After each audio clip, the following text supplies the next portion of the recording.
But so he would sing. He went to L.A. Like, this guy had a successful business in Alabama. And he told his dad, like, I'm going to sell everything off. I'm going to L.A. I want to sing.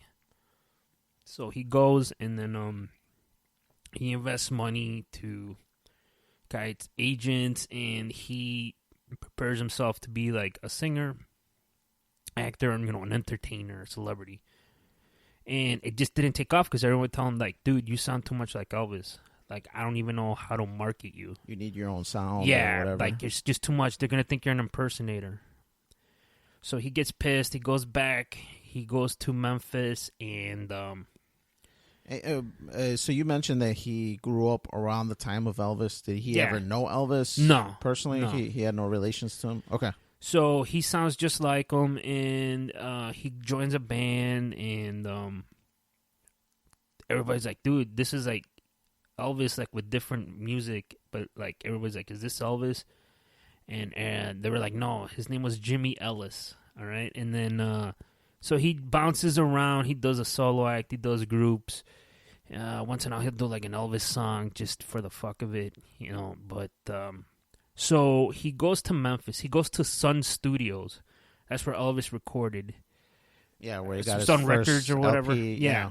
That got So famous. this guy's like, man, he sounds just like E. So what he did was, the guy who ran it at the time just purchased it from the guy that recorded Elvis. He bought everything, the record, the company, the masters. He owned it all.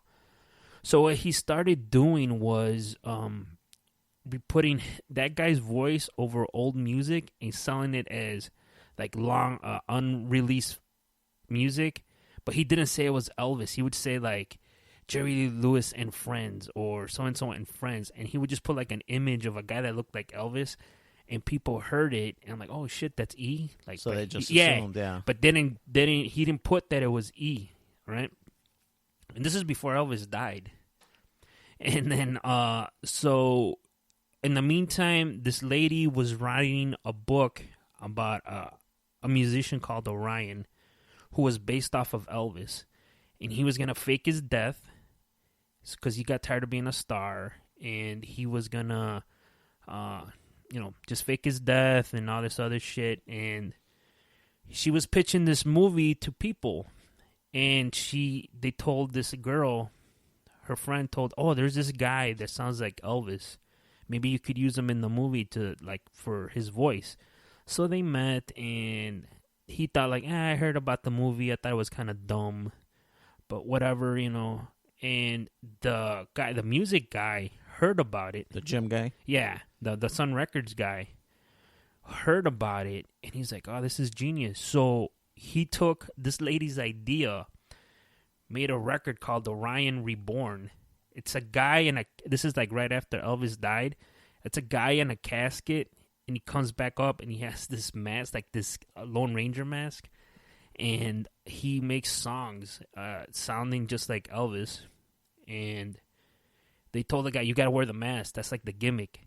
You're selling an illusion, like you might be Elvis or you're not. Yeah, like he resurrected or something, or right. And reincarnated. He freaking hated it, but he's like, fuck it, like this is gonna be my only shot to be something.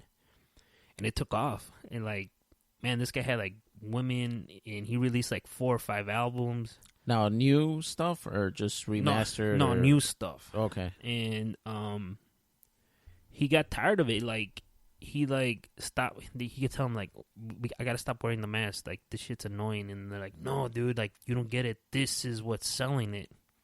He's like, in his contract, he couldn't take his mask off. So he goes on interviews. He's traveling. He always has the mask on. I think when he's with the groupies, he has the mask on. Did he have his own Memphis Mafia?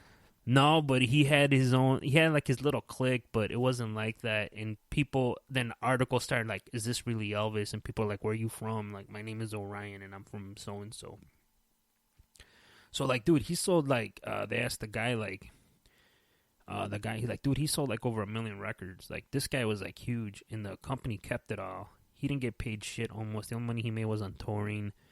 And I like YouTube some of his shit, and it sounds just like, it was just a very interesting article. He got tired of it, so he just like one day he went on stage and he did a song and he ripped the mask off, And people were like, "Oh shit!" And then he just like walked away. And then a couple years later, this is like into the 80s, and then he started wearing the mask again. And then, but by then, the way he died was kind of sad and all that. So, but it was very interesting. The guy just sounded just like Elvis. Wow. That does sound kind of interesting. I was looking for a good documentary actually yesterday as well.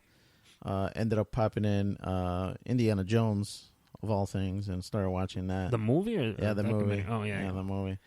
But I was in the mood for a documentary as well, but I couldn't find one. Amazon Prime doesn't really have any good documentaries that I've been able to find. Most of their stuff is kind of hokey, kind of shit that me and you would record and, in the backyard kind of documentaries. So it's nothing like professional, nothing that looks professional. It just looks like things that are made. It was shot by people from the UK, by BBC, I believe, and it was shot great. They had a great story. The only way that I wish they would they talked to his son, and his son talks about how he was, but. Man, this guy was like huge, dude. He was like on big TV shows. He was like people knew him. He had he toured. He was selling out places, but people like in the industry didn't look at him as real. It was like he was just a fad, a gimmick. Like you ain't shit. Like you're just an Elvis impersonator. You're trying to be Elvis, but you're not, and you're confusing people. And he kind of knew that, and he was trying to be different, but he kind of knew like this is probably my only shot at becoming anything. Yeah, leaving a mark on his music career. Yeah.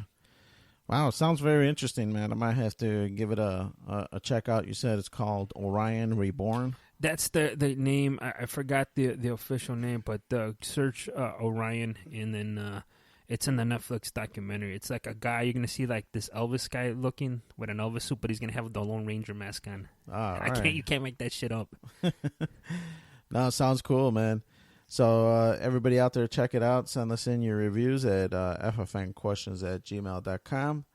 But Andy, give us your review on your Valentine's, man. How'd that pan out? Did you have a good time? Your old lady, did she enjoy it, man? She had a good time? She did. I mean, I don't know. I tried. We're going to see. We just kept it really simple. That to me sounds kind of boring and cheap. It is cheap, but she... That allows me to save some money. Oh, good.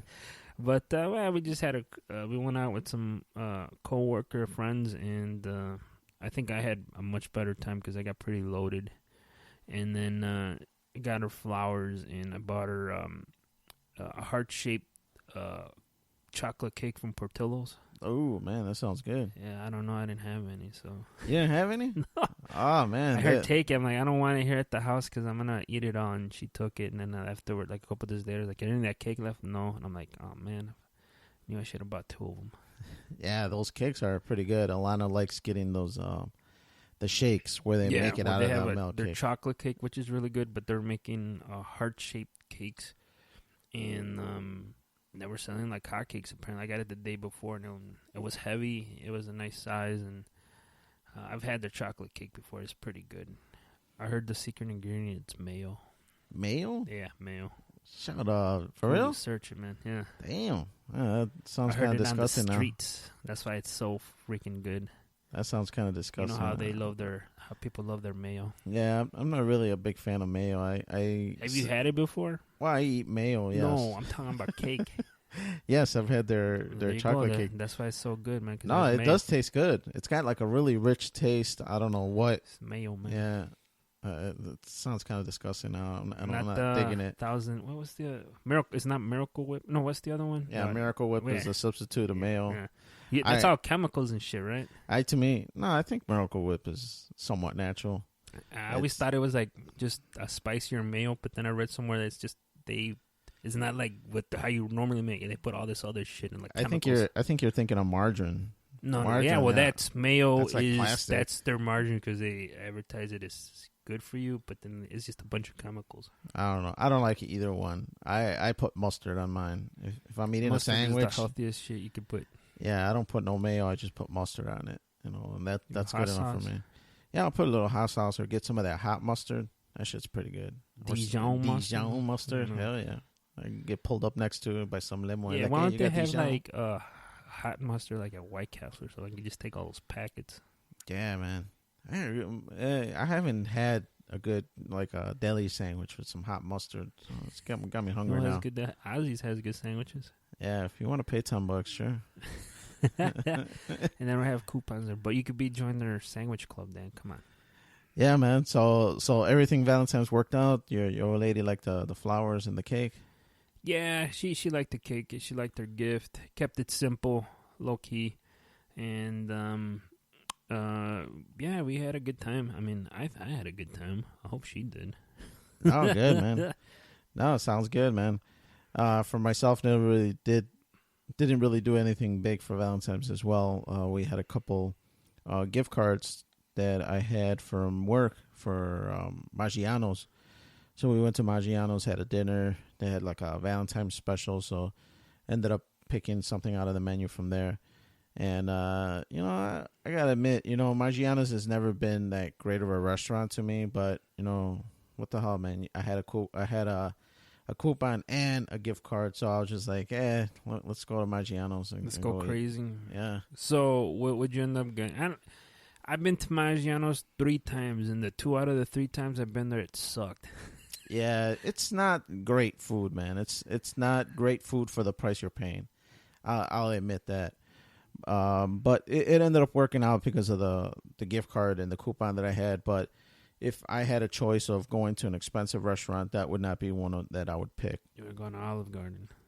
Probably Olive Garden would be a little better. Yeah. You don't think the food is better at Maggiano's than Nah, dude. I had the chicken parmesan. Alana had some wood plank salmon or something like that, and man, the chicken parmesan was okay, but I don't know, it just didn't taste that great. And then we had calamari for the appetizer, and I don't know, man, it was like rubbery. It just didn't taste right, and I was just like, I don't know if because the place was packed. We had made dinner reservations like at 7:00, and we didn't get seated until like 8. Really? Even with reservations? Even with reservations, dude. They saw it and nopal on my face, and they're just like, let this Mexican wait. I don't know what it was, but it was packed. So I'd have to attribute it to it being packed and not really racism. So it was just a packed house, man. There was people waiting. There was people walking in. The whole waiting room was packed. It was like a standing room only. So I don't know if they were just trying to like get these plates out of the kitchen. So it wasn't that great. I mean, it wasn't terrible either. I don't want to crap on their food and say that it was terrible food, but it wasn't, in my eyes, for what would have been, close to a $200 bill. It wasn't, like, oh my God, this is worth $200. I'd pay this every day. Nah, not. Like I said, I've been there 3 times, and the last time wasn't too bad. Everything was good, but the other 2 times, I'm like, And the 3rd time I went because I was on a date. Yeah, that was probably out of the 3 times, that was the best one. But I'm like, I wouldn't go out of my way to go back. I'd rather go to like Buca, or I'll just make the shit at the house because it's so easy to make. Not easy, but it's pretty easy, quick to make Italian food at the house. No, sure, but no, man. Overall, it was good. We went to the dinner. Was trying to find a babysitter for Junior, but wasn't able to at last minute. So we ended up taking him with us for our Valentine's dinner. Yeah, but I guess he didn't like anything either. Actually, he knocked out waiting because we were sitting in the waiting room, and he didn't bring anything to entertain himself. So he's just laying there, resting on Alana, and then he just knocked out. So the whole dinner, wow. he was passed out. Luckily, we got a booth. We laid him down, and we ate dinner. And by the time we finished, that's when he started like waking up, and we took off after that.